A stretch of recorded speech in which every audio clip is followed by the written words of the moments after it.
This podcast is part of the A3K network. For more information, visit www.anime3000.com. Warning. The views and opinions expressed by this producer are not necessarily the views and opinions expressed by Anime 3000, its producers, partners, or affiliates. Listener discretion is advised.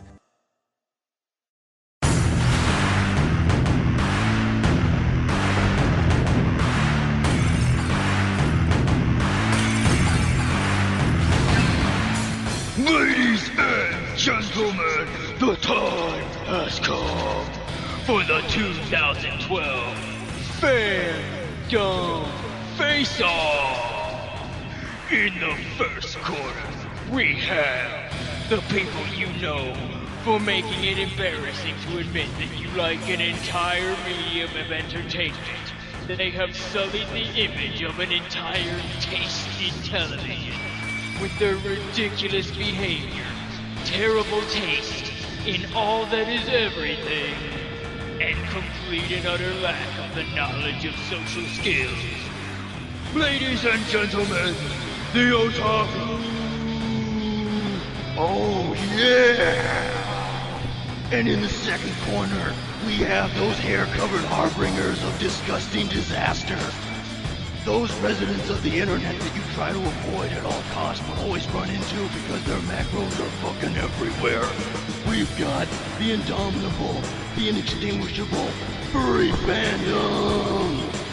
And in the third corner, the newcomers to the stage. They've only been here for less than a year, folks. But let me tell you, they've earned their spot in today's competition with their endless macros, ridiculous lingo, behavior that rivals even the most ridiculous mental patient, and of course, their creepy porn and insane fanfiction.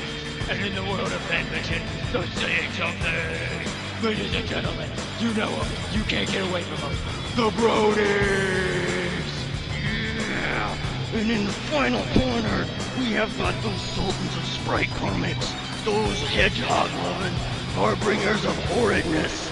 I'm talking about the fandom that's been dominating your online web browsing experience for 2 MFing decades. The Sonic the Hedgehog fandom. Oh yeah! Who will reign supreme? Who will walk away champion with the title of worst fandom in all of geekdom? We're gonna find out. It is anybody's game. We're gonna find out tonight. Ladies and gentlemen, the Fandumb Face-Off 2012 begins! So that was fun. So yeah, the Fandumb Face-Off 2012. Who will we vote? With just us two, because we're the only opinions that matter. I mean, let's face it. Who will we vote as the worst? Who will we decide to be the worst fandom of all of them? I think what we should do, we'll give our votes, we'll give our opinions, we will discuss it, and then we will discuss the other ones and why they didn't win, and then we'll discuss some other fandoms that are honorable mentions. Yeah. And I'll start off with I'll start off with mine, because mine is going to be less of a surprise to a lot of people, like the people in Alex's forums. You're going to know my choice. I gotta go with the Bronies. The Bronies have managed to outdo the actions and behaviors of every other fandom in less than a year. It took the furries years to become what they are today. And it took them it's like the furries have backstory and people behind this shit.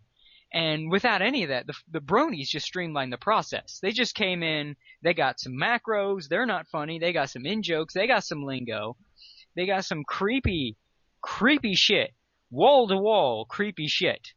And they just bum-rushed the internet with their brand of awful. And we have nowhere there, didn't they? It was like, in the span of, it seems like a couple of weeks, it was just, wow, where did these guys come from? Yeah, and all of a sudden now there's ponies everywhere. It is so bad. I'm pretty sure at this point every line of dialogue in every episode of that show now has its own video clip on YouTube. They have gotten, like, every single thing you can think a fandom can do or has done, they've done, and they've done it worse. It is, and is getting ridiculous. They have to put ponies in everything. Because, as I have, sort of psychoanalyzed them in the past, I firmly believe that they, like, know that what they're into is, like, wrong. And that, they're boys. They're not supposed to like My Little Pony. So, there's like this thing on the back of their heads that needs to make it okay.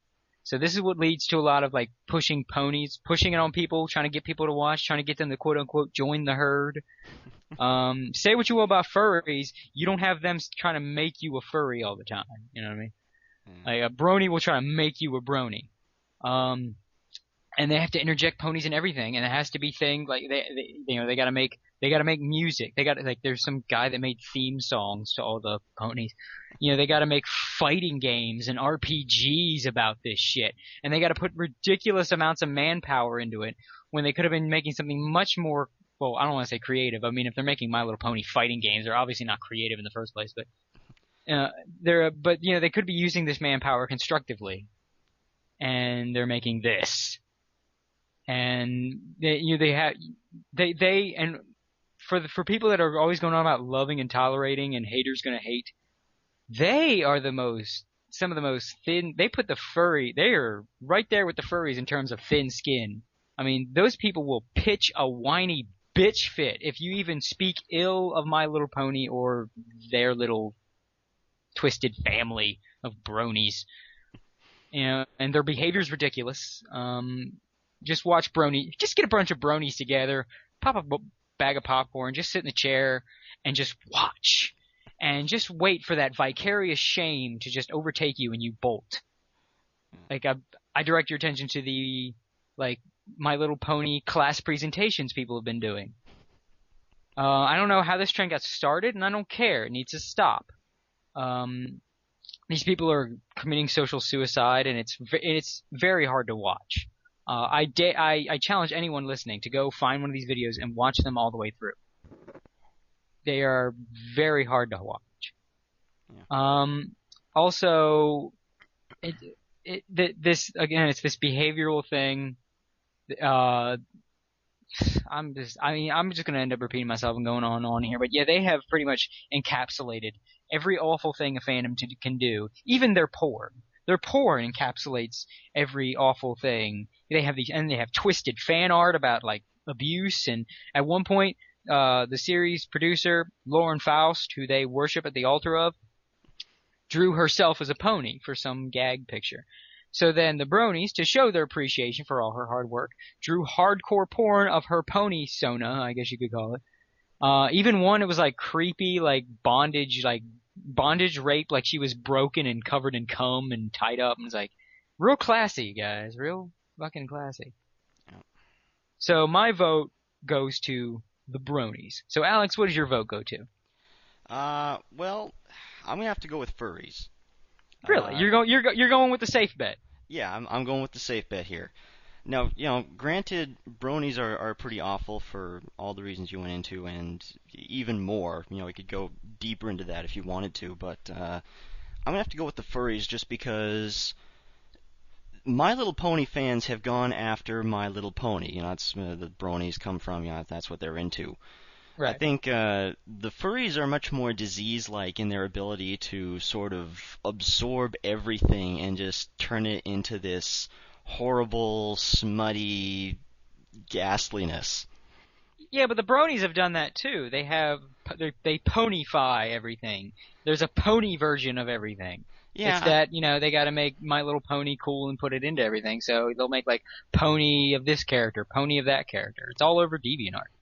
Yeah, well, it has taken over DeviantArt, I suppose, but there are just so many furry communities out there, and also, I mean, I know that you've kind of disagreed with this in the past, but I think that furries and bronies kind of walk hand in hand, or paw and hoof, as they would say.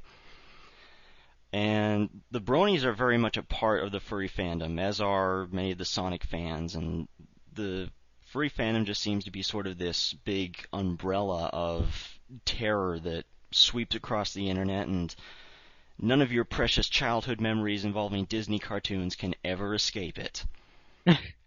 And you do have to hand it the furries. They have essentially ruined the image of anthropomorphic art styles to the internet. It's very difficult to be a creator of art or anything else that has anthropomorphic characters and not kind of get lumped in with the furry fandom. Yeah, you have to almost go out of your way to say if it's not furry, like this isn't furry. Like there's an excellent comic online, an excellent web comic, which is nice because last episode we talked about terrible web comics. Here's a great one. It's called Lackadaisy. Everybody should definitely run to lackadazycats.com and read it. It's excellent. And the characters are all anthropomorphic cats. And it is not furry by any means. But there's always, whenever the comic comes up in whatever context, there is that sort of has to explain. It's not a furry comic. They did anthropomorphic. Like, in my opinion, you shouldn't have to say that. Yeah. Like, there shouldn't be that thing where you automatically assume if it's anthropomorphic, it's furry. But because of the way the furries are, you can't really blame people for doing that. Mm-hmm. They've just flooded the internet with the anthropomorphic stuff, and it's all that furry wish fulfillment. There's no artistic style behind the fact that they're anthropomorphic. It's not done for any artistic reason. Like in Lackadaisy, it is because the creator picked anthropomorphic cats because they're more expressive and it's fun to draw in that kind of cartoony way. So there's a specific artistic reason for that. There's no artistic reason for incontinent student bodies. Oh God. Yeah, which is, by the way, only the furries could give us this little bundle of joy. It's an entire comic about an entire school dorm full of guys that like to wear diapers and shit themselves, and their wacky misadventures of diaper fetishism. Yeah. And everybody's just and that's one of the ways you tell furriness. Everybody's just random animals in that thing. It's just here's a dragon. Here's a whale, here's a bear, here's a horse, here's a lizard, and here's another dragon, and here's a cat, here's a tiger, and they're just animals. There's no reason for them to be the animals. They're just animals. And they're just random animals, whatever someone thought is cool, especially the dragon, just out of nowhere. And the dragon and the whale. There's a dragon and a killer whale anthro guy in there. Which is just, the dragon is already, dorky enough, but those furries and their dragons. But then a killer whale? Where did the killer whale come from? That doesn't even have fur. Exactly. Yeah. That's cheating. But yeah, I can see where you're coming from. I just think the bronies beat them, because the bronies are separate in that they have their own mentality and behavioral things and all that behind them. You could say that about furries, too. They have a lot of terminology and behavioral patterns that they hold on to very tightly. Yeah, but the bronies have become this thing where even the furries are sick of them. There are furry image boards, very, very nasty furry image boards that now, from what I understand, and I had to go verify this, and I wish I didn't because I can't unsee what I saw, have now made no My Little Pony rules. Here's your own Boo-Roo for My Little Pony stuff. No more posting My Little Pony. Or at least, keep it down or that kind of thing. So when the furries are sick of you, that's an indication you've gotten way off base. And the thing that separates the furries from the bronies in terms of behavior is the bronies tend to be more like the male equivalent of stupid, overly excited teenage girls. Mm-hmm. The bronies would be the guys jumping up and down, going, oh my god, and they're so in your face. Furries are obnoxious and melodramatic and sanctimonious, but they're not as in your face unless you get into their kind of world. Well, if furries venture into another community, they are less likely to be so in your face furry about it. I suppose. One thing about the bronies I will point out, though, is that, it's kind of interesting that there's sort of two halves to the fandom. Like you said, you've got this sort of Peter Pan complex, we like this little kiddie show and love and tolerance and all that stuff. And then you've also got the people who are drawing, the really screwed up pornography and turning all the characters into rapists and serial murderers and everything, and I think if you took the whole of the brony fandom and turned it into one person, they'd be like bipolar. They'd just be like this really nutsoid schizo person. No, Because... I think that person would be John Wayne Gacy. You'd have that children's clown kind of, we're having fun, everybody, and then at night hunts for men and rapes and murders them. Yeah, but I have seen numerous examples of the two halves of the fandoms trying pretty hard to separate themselves from the other. Is it, Actually, what I've noticed of that, it seems to be more along the lines of we don't want to hurt our image as much as that's just plain wrong. So it's like a PR thing. Yeah, it's like you have. It seems to be bronyism seems to have this odd like fixation on like personalizing and venting things. There always seems to be some kind of deep-seated personal shit behind a lot of what the bronies do and what they obsess over and what they get out of My Little Pony. It's usually like generally like there are people that just like My Little Pony and they're not bronies. They're just they just happen to like My Little Pony, and that's fine. It's not uncommon for a kid's cartoon to get an adult fan base, especially to its credit, it's well written for what it is. Yeah. It's very high production values. Lauren Faust should be commended for making My Little Pony watchable. Yeah. And it's not the greatest show ever, especially now that we're sort of entering this new renaissance of animation. But I think it is a sign of this new renaissance of animation. You know what I mean? Like that was almost the first sign that the pendulum was swinging back to cartoons being about quality, was when someone decided My Little Pony should be good. Yeah. Agree with that. So that that is out there. But then what happens is you have these people that it's not just about liking the show. There's something else there, like an almost obsessiveness with it in some way, shape, or form. And I think like it's kind of like almost an American moe for some people. And it's that cute. It's like those cute, big-eyed cartoon horses just draw you in with the big eyes and the small bodies with the big heads, and they got the kind of just the way they're proportioned. It's that cutesy proportion. It's baby proportions. Because here's another little art lesson for people, because I've been given so many of these. Cuteness is inherently connected to the features found in babies. Now I'm not talking about cute like like a cute girl or anything like that. I'm talking about cutesy wootsy boo you boo boo boo, that kind of thing. Like a Chow in Sonic or something like that, or the more marketable Pokemon. It's directly connected to babies. It's that thing we have in the back of our minds that these babies is cute, and it's sort of a parenting instinct. Some people, I like the theory that we inherently, and any animal, will see its babies as cute, so we don't kill it. I like that theory, and I choose to believe that it's true because of that. The idea that because we see them as cute, we don't want to like smack somebody's baby out of their hand because we can't take the crying anymore. Yeah. I choose to believe that's the case because it's awesome. But yeah, that's in our head. So you have this if something's proportioned to be cute, chances are it'll be closer to a baby. It'll have the bigger eyes, the button nose, puffier. It'll have a rounder shape, puffier cheeks, bigger head, smaller hands, smaller appendages, that kind of thing. It's shaped more like a baby. And that's present. You can see that a lot in moe stuff, and that's also present in My Little Pony. My Little Pony, just the art style and the style of the characters, very much feels like it's like American moe. Yeah, and I think that they're designed to be as cute and sellable as possible. Exactly, and I think that ropes people in because it's not only just cute and sellable. Because you could argue the old My Little Pony design was that, but it's this new look to it. Has that anime-ish look to it, and it has that American moe and that baby proportioning.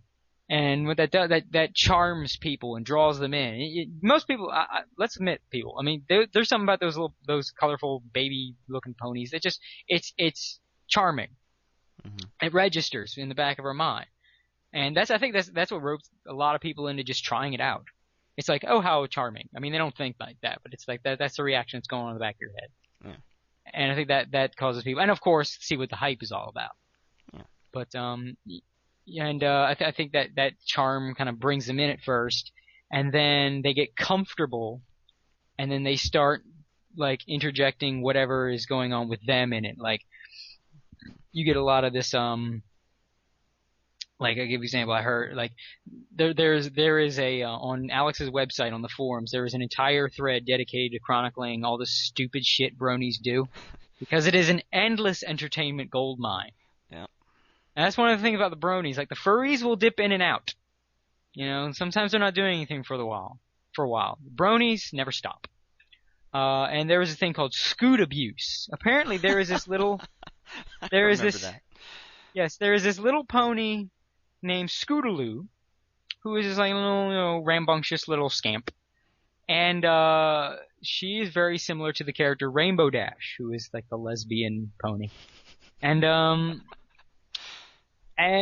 someone asked, like, are they related? Are they sisters? They're very similar. And Lauren Faust once said, oh, no, Rainbow Dash will make a terrible sister, so no, they can never be related. And people took that one phrase of she'd be a terrible sister and decided to make this Lifetime movie of the week kind of thing around it where like Rainbow Dash beats and abuses Scootaloo.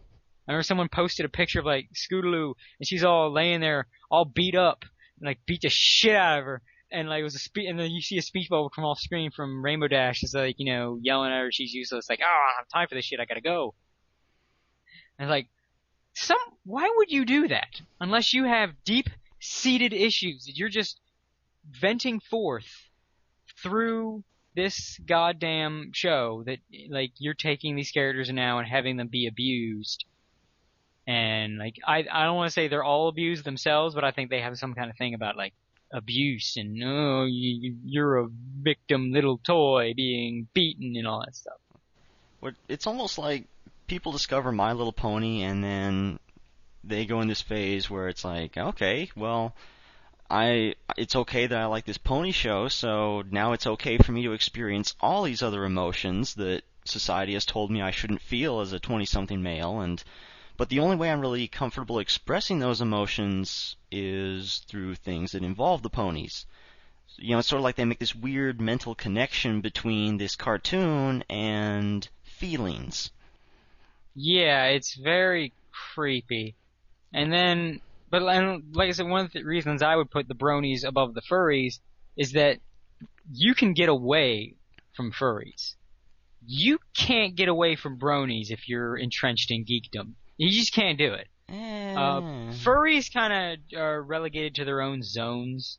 And sometimes they bleed over if your interests bleed over their zones. Like, if you go looking for anything related to an old Disney cartoon, like, you're going, those fucking furries, Google image search, damn you. But generally, you can stay away from furries for a prolonged period of time. If you go to YouTube, you're not going to stay away from the bronies. If you go to DeviantArt, you're not going to stay away from the bronies. You can't go to anything where things can be posted. 4chan kicked these people out because they got sick of this shit. 4chan kicked them out. Yeah. Well, in the case of 4chan, you don't know how many of those people were actually bronies and how many were just trolls trying to take down 4chan for, the hell of it. Yes. But in regards to bronies being everywhere, I see that a little bit, mostly in the reaction images and macros and things like that. Honestly, I think you've just been particularly unlucky in your YouTube and DeviantArt searches, but because I haven't seen as much as you have. Well, let me just say this: if you go to DeviantArt and look up a character, you are going to see the pony version of that character. Okay. If you go to YouTube and look up a phrase, you will see a clip of someone saying that phrase from My Little Pony. If you go to YouTube, if you're searching for phrases from the show, then no, just a phrase. Like if you search for the word "nope," like you'll get that Team Fortress thing that everybody knows, the "nope." But then, like immediately under it, a My Little Pony version. There was a video made to make fun of that game Moonbase Alpha because of the text to speech thing. So everyone would just fuck around with the text to speech. Oh, yeah. And it was just a compilation of all people fucking around with text to speech. Someone, of course, because how bronies are, had to take that and put all that text to speech wackiness to My Little Pony clips. The My Little Pony version, last time I checked, had more fucking hits than the original version. So if you're like, I want to look up something funny from Moonbase Alpha, nope, there's My Little Pony. I'm gonna look up Team Fortress 2, My Little Pony in Team Fortress 2, because someone made it in fucking Gmod. You know, it's everything you look up, someone is going to have made My Little Pony of it. Yeah. Well, it's very much the flavor of the month right now, so I would be really interested to see where bronies are in, say, 5 years from now.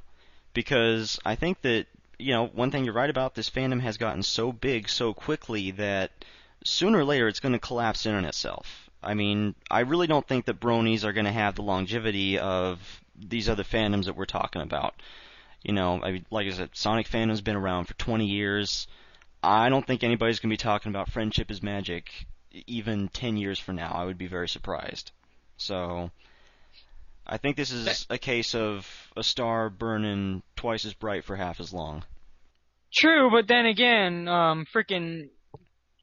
what's his name? Jeffrey Dahmer didn't stay out of police custody as long as BTK, and more people know about Jeffrey Dahmer than BTK because he did so much at such a short amount. You know, he was instantaneously evil.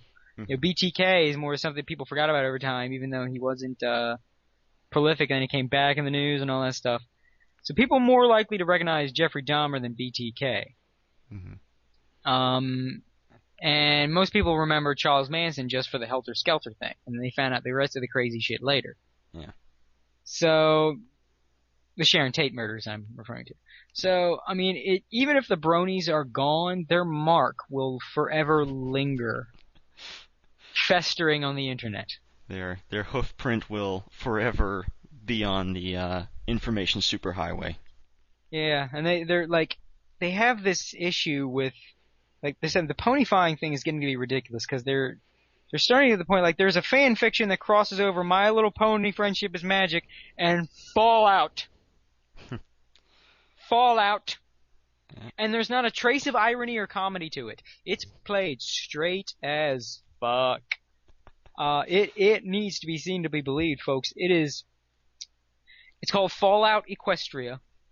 It is one of the dumbest things a fandom has ever unleashed onto the internet. If you like, I'm gonna say out there, if you like Fallout Equestria, go find a wall and bash your head onto it until you're fixed. 'Cause holy shit, there's no possible way. It's not even well written. It has that kind of illusion of being well written. Like if you don't have any taste, you would think it's well written because the sentences match. You know what I mean? The grammar is proper and it forms a sentence and a statement. Mm-hmm. But like, you know, writing isn't just about being really good at describing a refrigerator on the wall. Mm. You have to pace and map a story and have a feasible story that works. And, you know, all this other, I'm not going to get into another lecture, but it does not do that. And like, this thing has fandoms to the point where there are fan art and YouTube videos of this fan fiction. This is how bad the bronies are, by the way. They will generate fandoms around their own fan fiction. Mm-hmm. And it is only the bronies could bring us such a thing.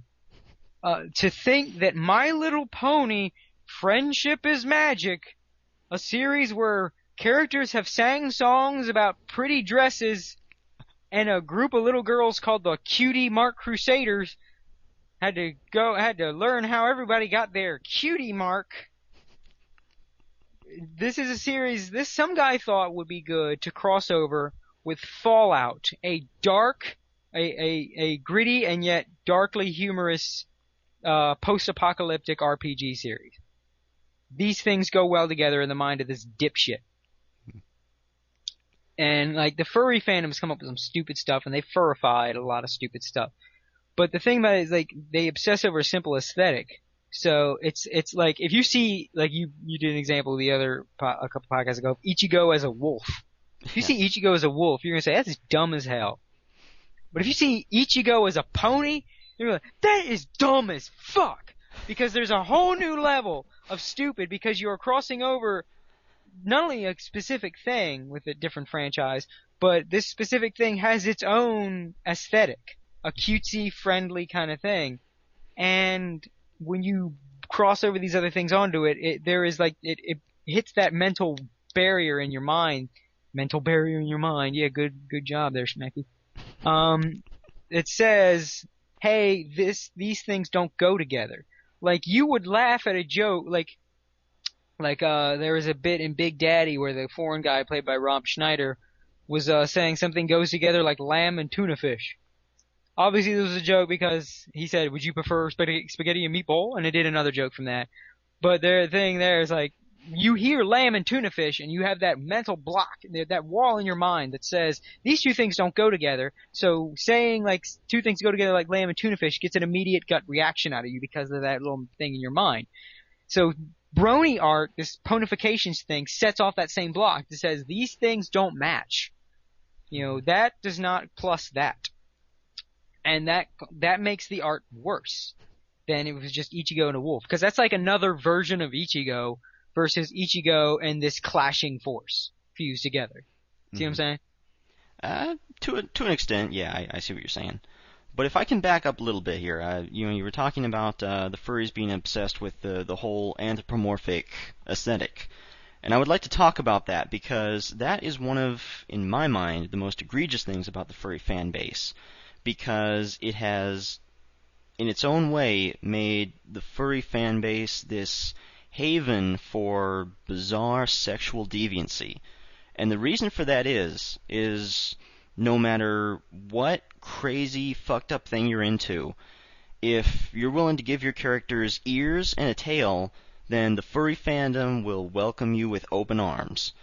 You can be gay, you can be straight, you can be bi, you can be into rape, pedophilia, vor, scat, bestiality. I think they prefer bestiality.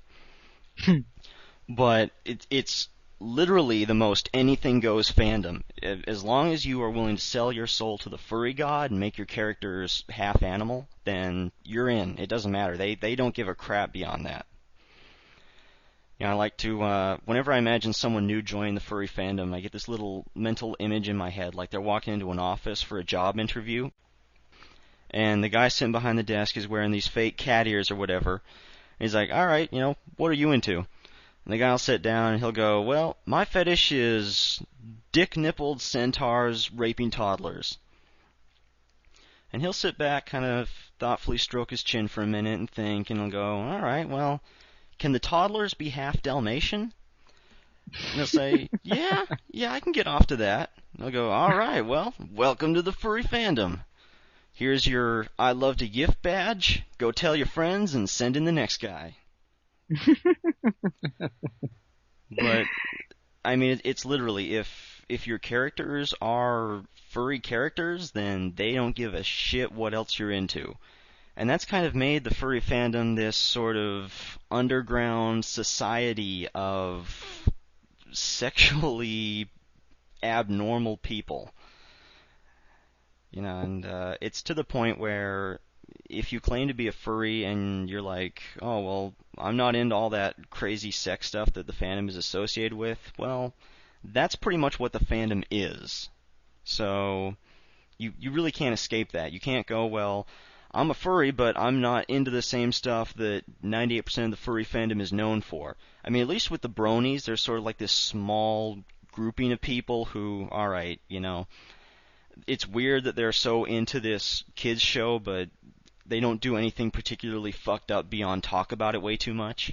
Well, they do, though. They have their crazy, like, their huge amounts of pony porn and well, not everybody in the brony fandom does that, though. That's what I'm saying. There's I don't know. I mean, you've got this to whole huge thing on clopping and oh, yeah. and let me just say that I can't remember who said. I think it was Max Vader who does Comic Release once said about the brony. It says a lot about a fandom when someone makes a dating sim of the characters from something, and usually something like that will have half the people divided saying this is good, and then half the people saying this sucks, this is not representative of us, that kind of thing. Mm-hmm. Whereas the bronies, half of them are divided saying this is good, half of them are divided saying this is good, but can we make it end in sex? Yeah. It's like when the discussion isn't whether or not is a dating sim a good idea, but should the dating sim have sex in it? Mm-hmm. I think that's pretty indicative of where they are. Well, how many otaku though are going to turn down a sex dating thing? I mean, you're going to have With horses? Okay, well, not with horses, but with anime characters. I mean, that's their own thing that they're into. It's true. But I mean, there was just this whole stink about whether or not this My Little Pony dating sim, which exists, should end in a sex scene. Mm-hmm. And I would think, I mean, I still think too highly of humanity because I would think that wouldn't even be an issue. Like, no, it's dumb enough that it exists already. But if we're gonna have it in the world, let's have it sans porn. Yeah. You don't need to be fucking horses. Well, that's what I'm saying with the sort of the two halves to it. Half the fandom is going, yeah, let's get the pony porn in there. I want to see this shit. Can someone murder someone else and have sex with their corpses? And then the other half is going, no, come on, guys, let's keep it nice and just happy and fun and have it be about emotions and friendship. Well, because that's where their source material comes from. With the furries, the source material is looser, so you have more of just like you have less restrictions. Whereas the My Little Pony people, have no standards. With the My Little Pony people, you have this thing of like these people almost need this show. Like this is almost like something special to them. So God forbid you sully it. God forbid you. I mean, of course they're probably all beaten off to the pony porn, but don't like in your pony media, don't put porn in it because people might see it. Mm-hmm. So I think the main thing that makes like the furries definitely have more fucked up shit. They've had more time. You know what I mean? I say give the bronies time and they'll have covered every genre of twisted shit. But I think the matter is you can't escape bronies. You can escape furries. You have to seek out furries most of the time, whereas bronies will pop up.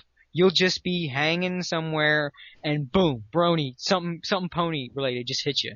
Like boom, there's some ponies. I didn't want ponies. I didn't come here for ponies. Well, you got ponies. Why? Bronies are around.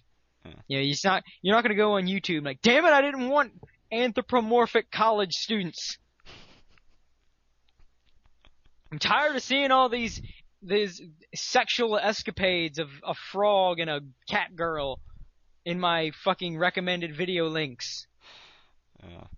But any other thing you go on YouTube for and there's a pony right on their recommended video. Well, you probably would see more furry videos if there was any sort of clean, non-sexualized aspect to the furry fandom, which there isn't for reasons I hopefully just explained. So honestly, I think that's the only thing that keeps furries out of the mainstream is the fact that 98% of what they create is, that NC-17, XXX porno, and you can't bring that into a lot of communities because they have content standards. Whereas the bronies, they can kind of sneak in under this guise of, oh, this is nice and kitty and cute, and it's, it's family friendly. Yeah, but again, you have that aspect. Like if you go on DeviantArt, you're gonna find furry stuff. It might not be porn, but it'll be furry. Most of it'll be porn. Well, they can on DeviantArt. Maybe they can get away with like a nipple or two, but generally they'll link to their fur affinity account. Did they recently not? Did they disallow like, for lack of a better term, XXX stuff on DeviantArt?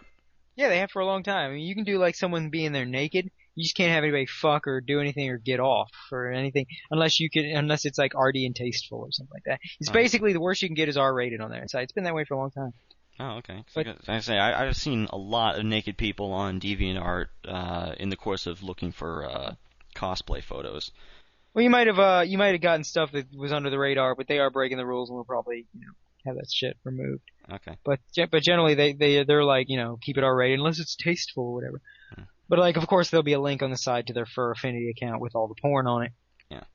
But the thing with bronies is it's that you can't escape it thing. If you look up a character you like, you're gonna find the pony version. You didn't want the pony version, but there's a pony version of everything. Well, you're more likely to find. Yeah, well, you're more likely to find a pony version of something than a fox or wolf version of something. You know what I mean? Depends on what it is, but I suppose to a certain extent. I could go a week without seeing a furry. I can't go a day without a goddamn pony. Ponies invading your dreams. Yeah, they're in my fucking dreams now. It's getting on my nerves. But so yeah, I think we've talked about we have the brony versus. So I think the bronies and the furries are our picks for the worst of the fandoms. But let's talk about the two that didn't make the cut and why they were still in the running. Yeah. How they made it this far. And that will be the otaku and the Sonic fans. And I think we've talked about otaku so much throughout the course of this show. There's not a whole lot left to say, but I think but like I said in the intro, they do deserve mention for sullying, an entire normal fandom. You know what I mean? Yeah. Like you can't say I like anime without people thinking you're like these idiots in these conventions dancing and fucking wearing costumes of characters they look nothing like, that look like they were made from cardboard and paper mache and having their glomp fests or whatever they called, and I don't know. Yeah. I went to SoccerCon one year, and there's this big thing outside where in the courtyard area there was like all these people running around, and I guess the premise was you would take a bottle and you would spin it, or just kind of most people just throw it up in the air, and whoever it landed on, because they're all like in a big circle, and whoever it landed on, you had to run across and glomp that person, which is otaku lingo for hug them. No, it's more of a hug tackle. Hug tackle, yeah, whatever. But it was weird because I had to get across the courtyard because I was outside and I wanted to get inside, and this circle was taking up like the entire area. And I'm like, how the fuck do I get around this without getting pulled into that shit? And yeah, I managed to get through, but it was tense there for a while.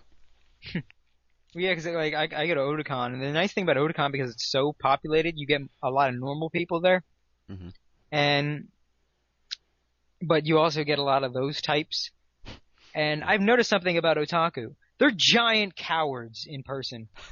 You get them like talking all kinds of shit on the internet. You know, they'll get on their little high horses and get all indignant on you and shit and go into this whole thing. I mean, look at the comments I get for some Kuso episodes, you know what I mean? And look at the Lolicon discussion. First of all, none of those people would say a damn thing, in person. Otaku exploit the anonymity of the internet. They will get very like stuck up.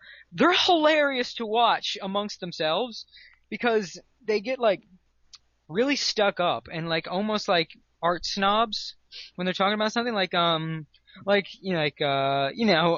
some people can talk about Evangelion, but you just gotta wonder how many people really get Evangelion, I mean, really get it? I mean, you can be over there trying to apply basic philosophy to it. I mean, it's just, these people, I mean, they're so great. They're great for lulz, if nothing else. I mean, really. But the thing is, confront them like me. Hold on. That intro killed my voice.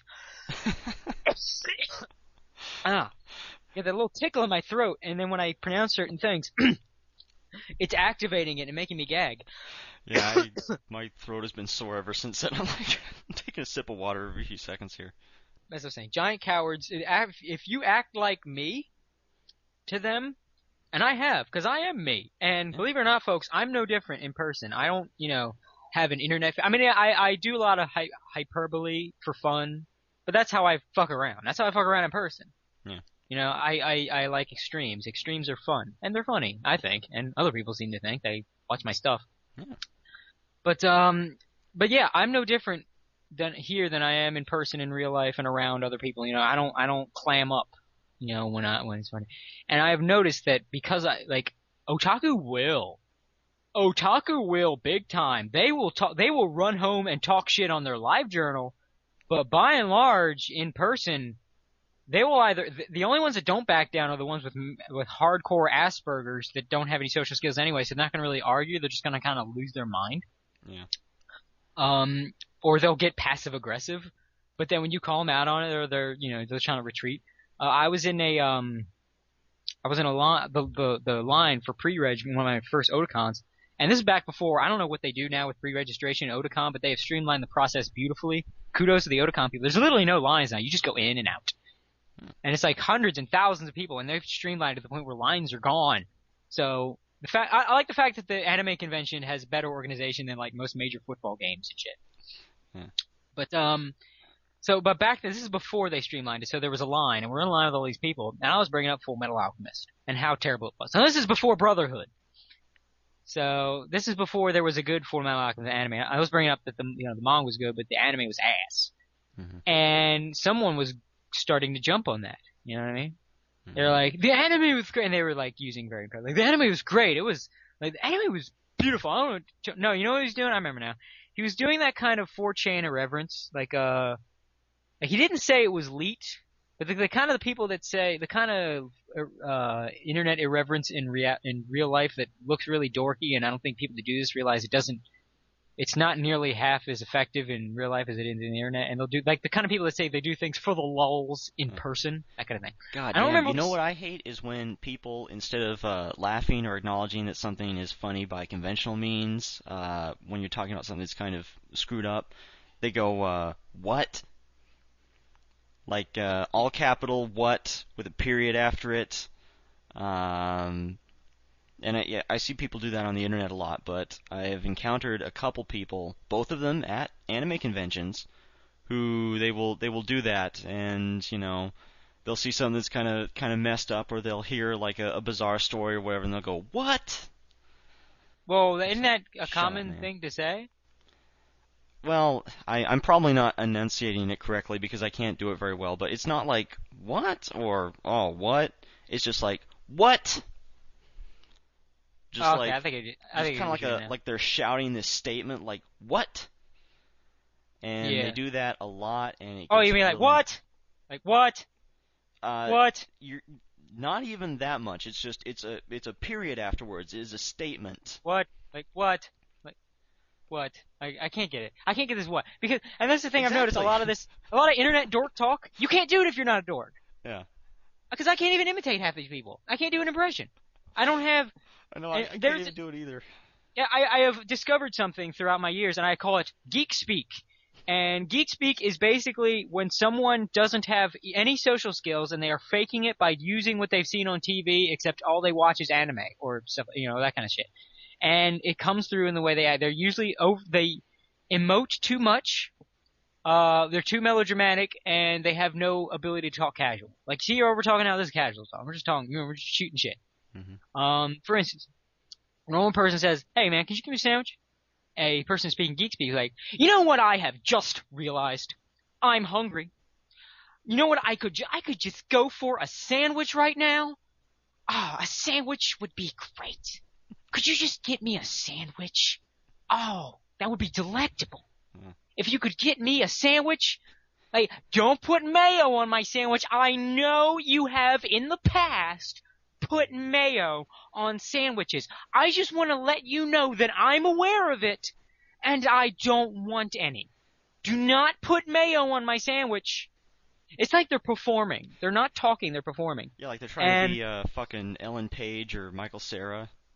Yeah, and it's not even that. It's just like they're acting like again, it's a performance. They don't know how to socialize. They're almost reading a line. Yeah, you know what I mean? And doing it badly.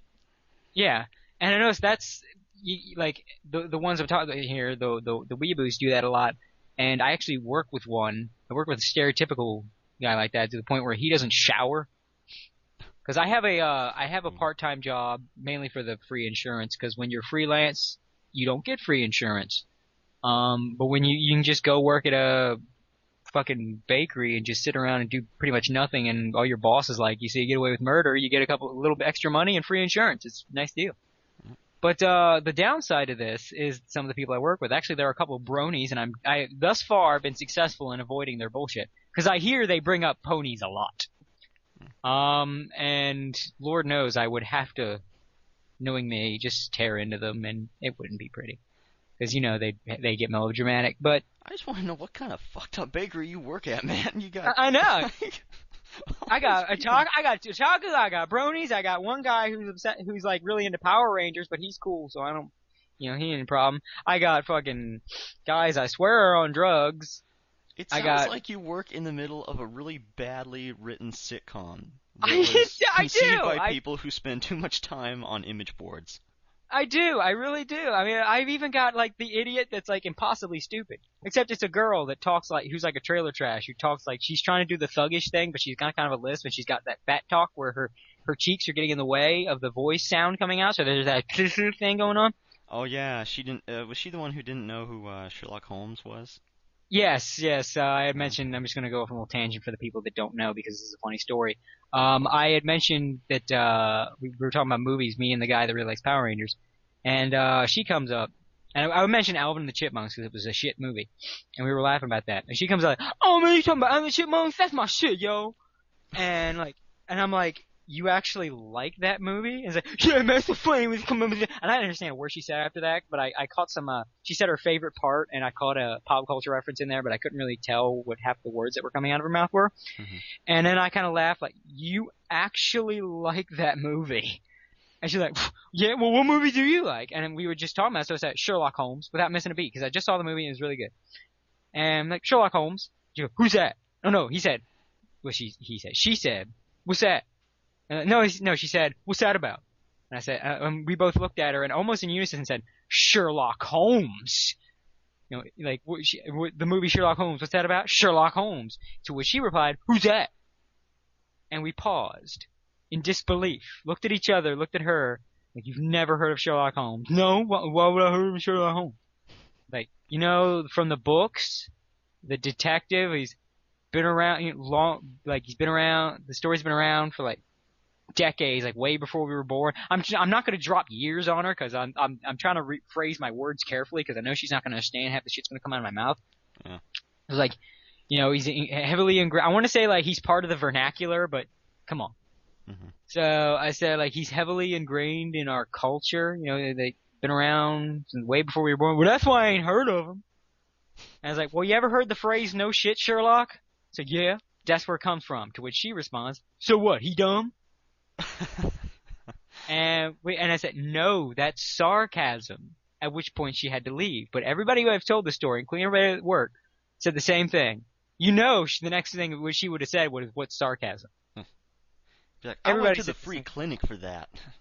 Yeah.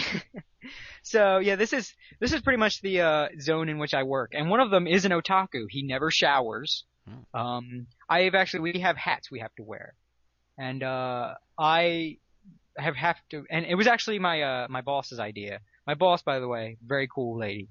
I just wanted to get that out there because this was her idea. In case she ever hears this. Well, no, because we often commiserate about this guy because he sucks at his job. Because otaku never want to work; they want to sit around and watch anime and play video games all day. Yeah. That is so the higher calling.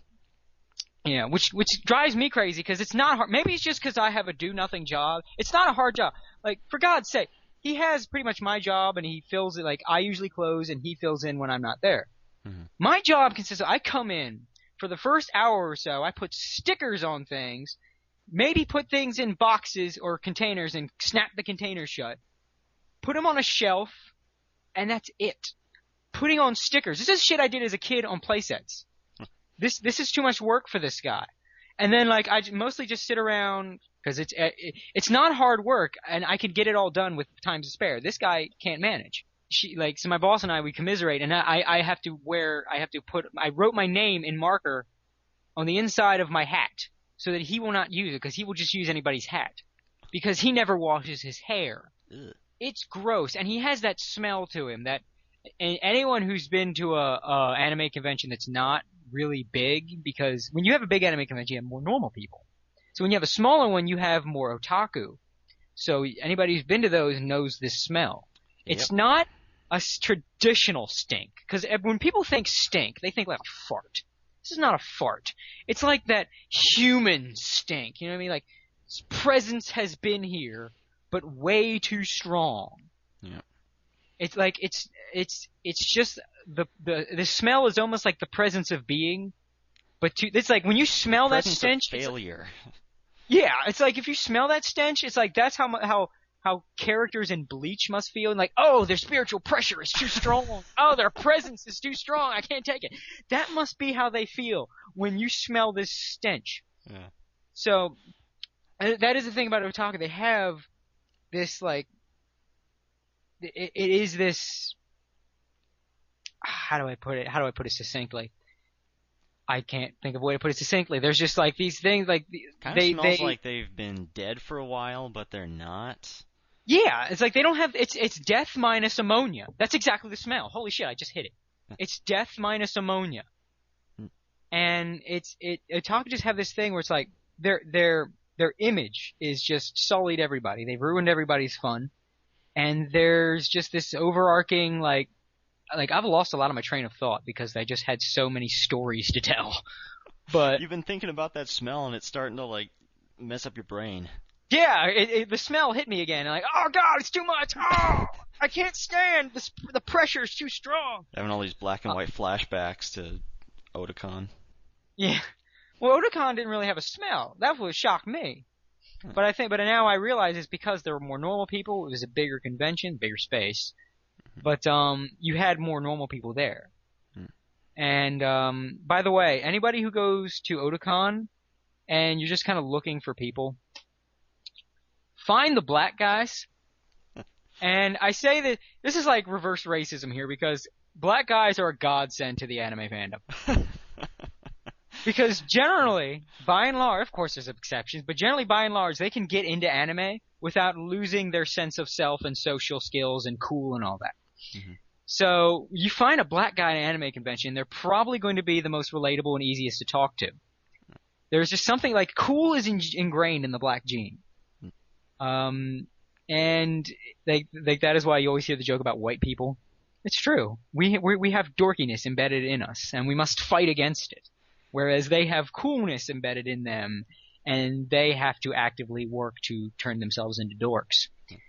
And so if you're ever at Otakon or a very popular, highly populated anime convention, seek the black people, for they are your oasis. If you ever got to find something and you need directions, something, well, if you need like simple directions, you ask anybody. If you need to like ask a complicated question and you don't want to get too involved with these people, find the black guy. He's going to tell you what you need to know, and he's not going to creep you out. Yeah. He's going to be personable. He is the training wheels for your first convention. You know what I mean? The black people are like your easy go-to people. Yeah. It's like I want to ask around about something, but those guys are scary, and I think they might try to touch me. So I'm gonna go talk to the black dude over here because I'm sure this is gonna be like back in the outside world, something I'm more used to of just talking to a normal human being. Yeah. So that's my little convention survival tip. Find the black guy. Well, I'm sure you've seen online pictures of Black Akuma, that cosplayer who's vaguely, yeah. Yeah. All right. I don't want to say I've met the guy because I've never talked to him, but I have been in very close proximity to him, and I've seen him, and actually a really cool guy. See?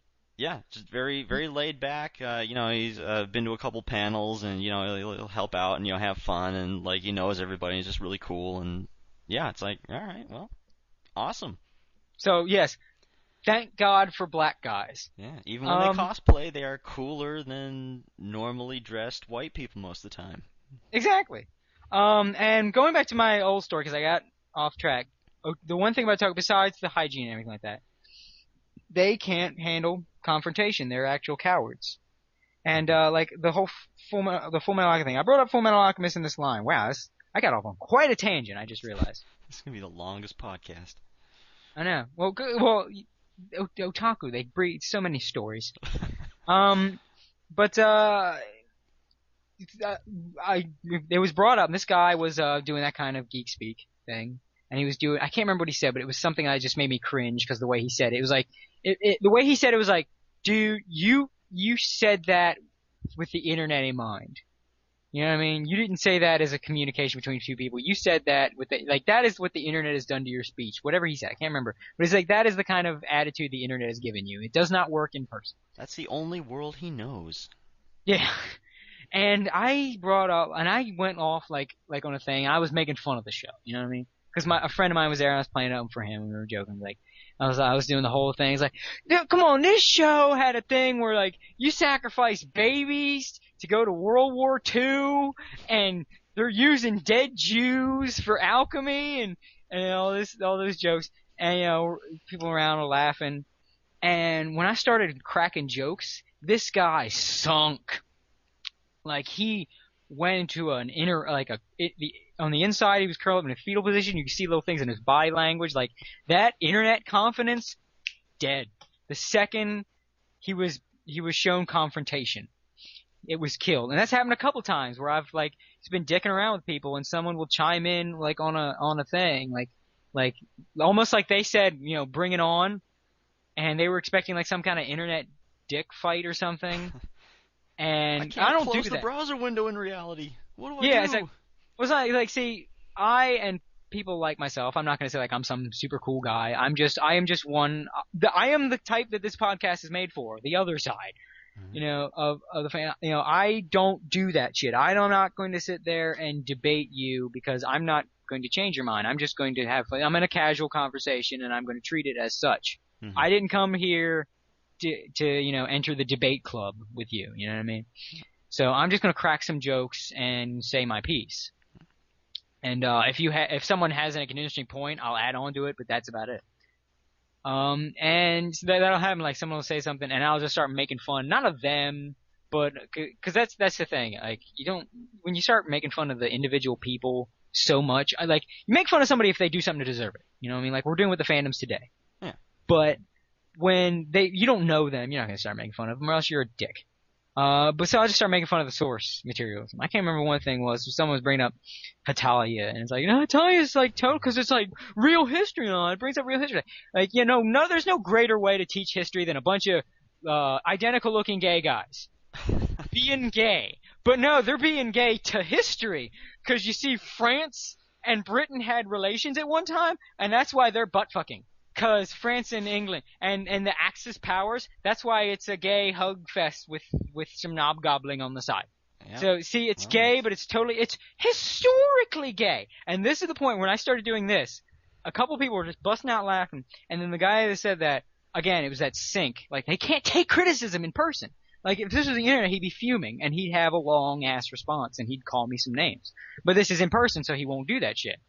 Mm-hmm. And so as soon as I go it's historically gay, we the people want to throw a fabulous party, and that was pretty much the reaction I got in the line. And other people started adding to that, and we were all having a good old time of like adding on to this idea of it being historically gay. I can't remember what line it was. I wish I could. But it was this whole and what was one guy said? Man, I'm gonna hate to see. Oh yeah, somebody kudos to whoever said this. It was brilliant. Like, man, I'm gonna hate to see how Italia depicts when America dropped the bomb on Japan. What is Italia? How is Italia gonna interpret the atomic bomb? It's like, that is going to be the greatest sex those two guys have ever had. But it's gonna be really, really non-consensual. It's gonna be like angry makeup sex, I guess. Yeah. Like, it's gonna start into a rape, but because Japan and America became allies afterward, it's gonna become like Stockholm syndrome. Like America rapes Japan, and then they're friends afterward. I started enjoying it halfway through. That's where again, Japan got its fetish with schoolgirls getting raped and enjoying it in the middle. That's where that came from. I think you're onto something. Yeah. But and that's the thing about otaku. They are cowards in person. They hide behind the anonymity. They have no social skills. That they're not even really that heavy. Metal they things have, on wheels. They're like bins. They're not really. They're like, you slide them open and they got flour, or there's different kind of things there. One of them has salt in there. Oh my god! But yeah, that's the thing. They have the behavior. They have the lack of social skills, and they have to fake it, and they end up becoming hilarious.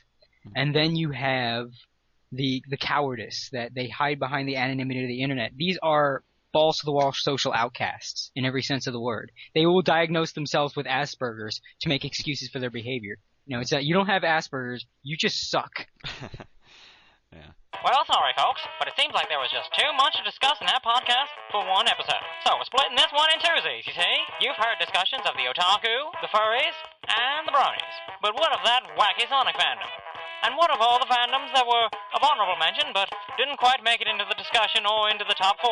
Well, I'll talk about those next time, by golly. Just so join in next time. Same podcast channel.